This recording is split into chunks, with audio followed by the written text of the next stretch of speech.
ఆఖరిని ఏ రక్తం చేశారు, నువ్వు ఏ రక్తం చేసినా మేము నీవు చెప్పినట్టుగా మేము చేయవు.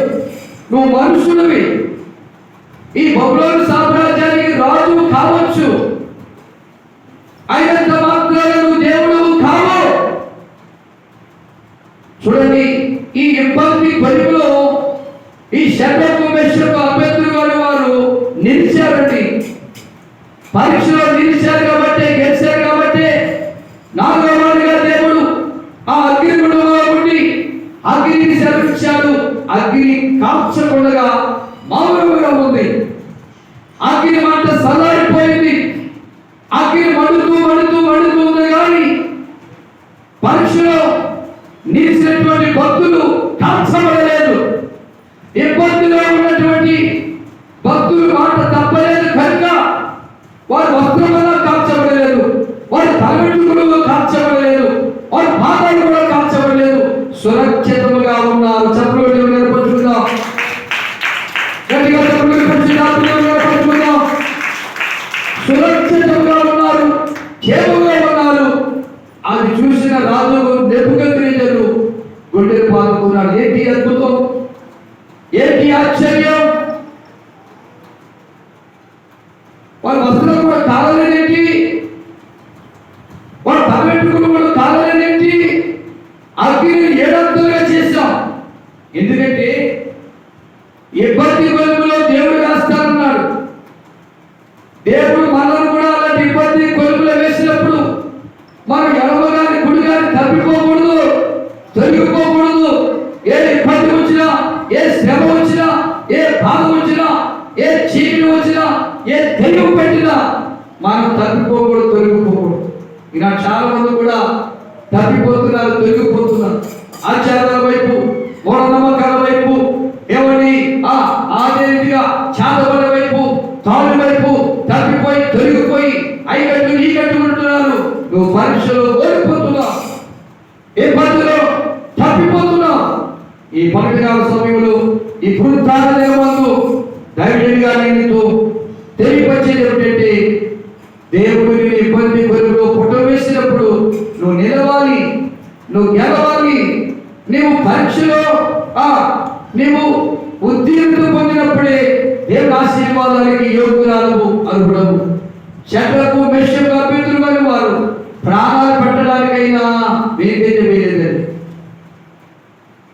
ఎంత భక్తి చూడండి, ఎవరి ఎంత భక్తి చూడండి. ఈనాడు చాలా మంది కూడా అలాంటి భక్తి కనుగొనలేకపోతున్నారు.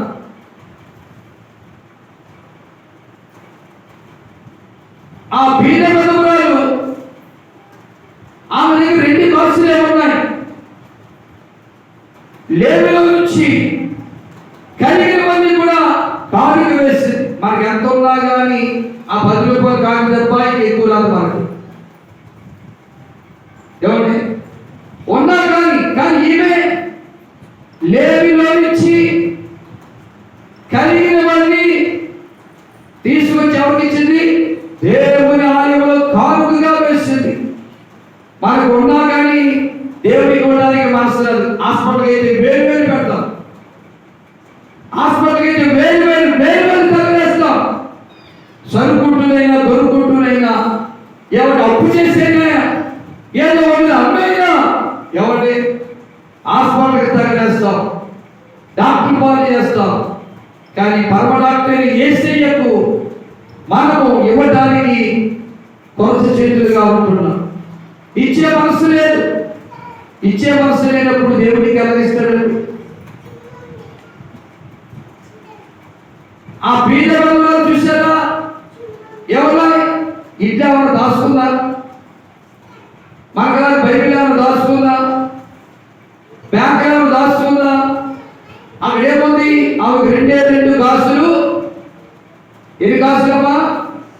2 కాసులే. వెనకాల ముందు కానీ, ఇంట్లో కానీ, చేతులో కానీ ఏమీ లేదు.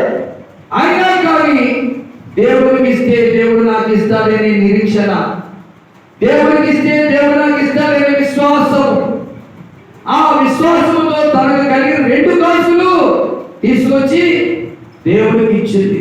మనకుందా మనసు, మనకుందా ఆలోచన? మరి ఎందుకు రావి కష్టాలండి? ఎందుకు రావండి నష్టాలు? వ్యాపారం చేసిన నష్టమే, భూమిని తిరిగిన నష్టమే, దేనికన్నా పెట్టుబడి పెట్టిన నష్టమే. ఎందుకు ఈ నష్టాలు వస్తున్నాయంటే మనము దేవుడు పెట్టిన పరీక్షలో గెలవలేకపోతున్నాం. ఈ షడ్రకు మెషకు అభ్యర్థులు వారు నిలిచారు, గెలిచారు కనుకని రాజు కూడా చెప్పు, రాజా ఈ విధమైన వేడుకల అగ్నిగుండం నుండి మేము ఆరాధించుతున్న దేవుడు తప్పించడకు సమర్థుడు అని చెప్పారు ధైర్యంగా.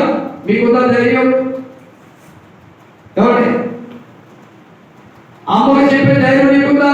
అమ్మా, నేను 10,000 రూపాయలు ఉద్యోగం చేసి సంపాదించాను, 9,000 రూపాయలు నీవి, ఆ 1,000 రూపాయలు ప్రాంతానికి సేవకునికి ఇవ్వాలి అని చెప్పే ధైర్యం నీకుందా? నీ భర్తకు చెప్పే ధైర్యం నీకుందా? నువ్వు చేసేది దొంగ పని కాదు, పనికి వాళ్ళని పని కాదు, వ్యర్థమైన పని కాదు, దేవుని మహిమ కలిగే పని, దేవునికి ఇష్టమైన పని. దేవునికి ఇష్టమైన పని నువ్వు చేస్తే నీ కష్టాన్ని దేవుడు తొలగిస్తాడు. నువ్వేమో నీకు ఇష్టమైన పని చేస్తున్నావు, నీ కష్టాలు నీలోనే ఉంటున్నాయి, నీ శ్రమ నీలో ఉంటున్నాయి, నీ రోగాలు నీలో ఉంటున్నాయి, బాధపడుతున్నావు, డబ్బు ఖర్చు పెడుతున్నావు, అప్పులు పాలు చేస్తున్నావు, అయినా కానీ సుఖం లేదు, నెమ్మది లేదు, అభివృద్ధి లేదు. కానీ ఇక్కడ చూస్తే ఇబ్బంది కొలువులో షడ్రకు మెషకు అభ్యర్థులు నిలిచారు. ఎలా నిలిచారంటే అగ్నిలో కాల్చబడటానికైనా ఇష్టపడ్డారండి. మరి నీకుందా ఆ నిరీక్ష? నీకుందామా? ఎవరిని హాస్పిటల్ చుట్టూ తిరిగి డబ్బులు ఖర్చు పెడతాం. గవర్నమెంట్ హాస్పిటల్కి అయినా డబ్బులు ఖర్చు అయిపోతున్నాయి. మనకు కావాలంటుంది గవర్నమెంట్ హాస్పిటల్లోనే ఆపరేషన్ చేశారు అయ్యారు, కానీ చాలా ఖర్చు అయిపోయి, చాలా ఖర్చు అయ్యి, కొన్ని ప్రైవేట్గా రాశారు, కొన్ని స్కానింగ్లు పైకి రాశారు, ఇలా చాలా ఖర్చు అయిపోయి. అలా ఖర్చు పెట్టడానికి నేను ఇష్టపడతా, కానీ దేవుడి మందిరానికి రాగానే ఆ 10 రూపాయలు కానికి తీసుకొచ్చి దాంట్లో వేస్తాం. అంతకంటే ఎక్కువ వస్తుందా? రాహిదమ్మా, మన చేతికి అంతకంటే ఎక్కువ వస్తుందా? వస్తే పర్వాలా, ఎవరి వస్తే పర్వాలా, అంతకంటే ఎక్కువ దేవుని కూడా నీ చేతులు వస్తే నీ చేతిని ఏం చేస్తాడు? దీవిస్తానన్నాడు. ఎవరి కొంతమంది చేతులకి అన్నం వండుకునేటప్పుడు ఆ గుప్పిలో వేసి చేద్దామని కూడా జ్ఞానం లేదు. ఎవరి ఇది 1 2 3 4 5 6 7 డబ్బాలు వచ్చాయి. ఇక్కడ 7 డబ్బాల కంటే ఎక్కువ రాలా. ఇక్కడ 30 మంది దాకా వచ్చారు, కానీ ఎన్ని డబ్బాలు వచ్చాయి? ఎన్ని అంటే నీ చేతులతో ఆ ప్రథమ గుప్పుని తీయడానికి కూడా మనసు రాదు. మరి నీ పిండి పిసుకు తొట్టి ఎలా దీవించబడుతుంది? నీ పిండి పిసుకు తొట్టి ఎలా దీవించబడుతుంది? అది చూసింది ఎవడే కదా. ఎవడి మందిరంలో కానుకలు వేసుకుంటుండగా చూశాడు, అందరూ వేసుకుని కానుకలు చూశాడు. అందరు వేసిన తర్వాత శిష్యులు అంటున్నాడు, ఈ బీద వధువురాలు అందరికంటే ఎక్కువగా వేసింది అని చెప్పి. ఎవరంటే వేసింది? బీద వధువురాలు. భర్త సంపాదన లేదు, పొలం ఉందా? లేదు. ఉద్యోగం ఉందా? లేదు. వ్యాపారం ఉందా? లేదు. చేతి పనుందా? లేదు. ఏదో కూలి పనికి వెళ్ళేది. ఆమె అందరికంటే ఎక్కువగా వేసినది ఒక గనురాలైన పేరు పొందుకుంది. మరి నీకెప్పుడు వస్తుందా పేరు? పిసిరాతనంగా ఉంటే నీకెప్పుడు వస్తుందా పేరు? ఎవరి నీకెప్పుడు వస్తుందా పేరు?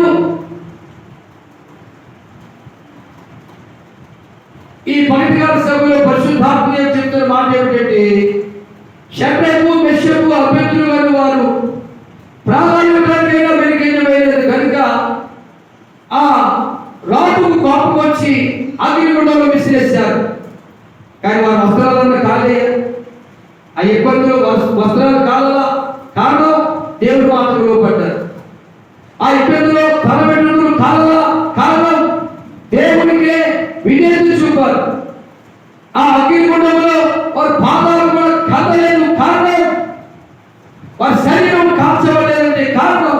దేవునికి శిరస వహించారు, దేవునికి లోబడ్డారు కనుక దేవుడే 4వ వారిగా తన దూతలు పంపించి వారిని సురక్షితంగా కాపాడాడు. దేవునికి స్తోత్రం, హల్లెలూయా.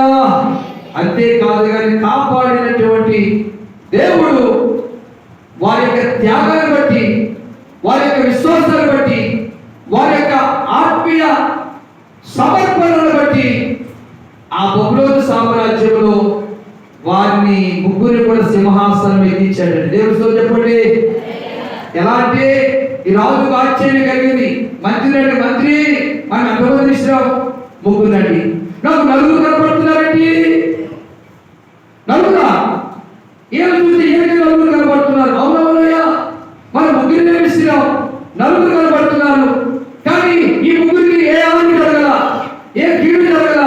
ఇంత అగ్ని చేశాం కదా, ఒకంతో 7 చేశాం కదా, ఏంటి అలా కాల్చట్లేదు? వస్త్రాలు కావాలి, తలపెట్టు కావాలా, శరీరం కావాలా, ఏంటి ఈ విడ్డూరం? ఆయన ఆశ్చర్యపోయాడు. మంత్రి ఆశ్చర్యపోయాడు, సహస్రాధిపతులు ఆశ్చర్యపోయారు, సైనికులు ఆశ్చర్యపోయారు, రాజు ఆశ్చర్యపోయాడు. ఆ రాజుగారు షడ్రకు, మెషకు, అబేద్నగో అని పిలిచారండి. చిత్తమయ్యా,